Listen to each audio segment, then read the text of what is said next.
Մի մոռացեք բաժանորդագրվել իմ ալիքին, որպեսզի առաջինը լինես տեղեկացված։ Շարունակվում է Հարսնաձորի լեգենդ հեռուստասերիալը,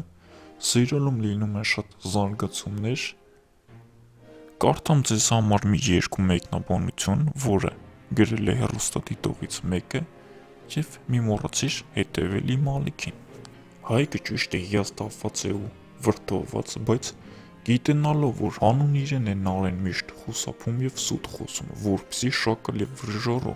Արամոն շանտաժով չկործանի Հայկին, նա շատ լավ է հասկանում, թե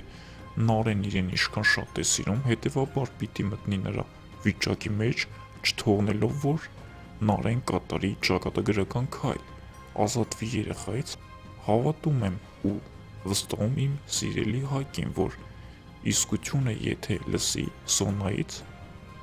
հաստատ կընդունի Նարէին։ Ինչ եք կարծում հարգելի հեռուստադիտող և հետևորդներ, Հայկը կընդունի Նարէին, գրեք ձեր կարծիքները և մի մոռացեք բաժանորդագրվել իմ ալիքին։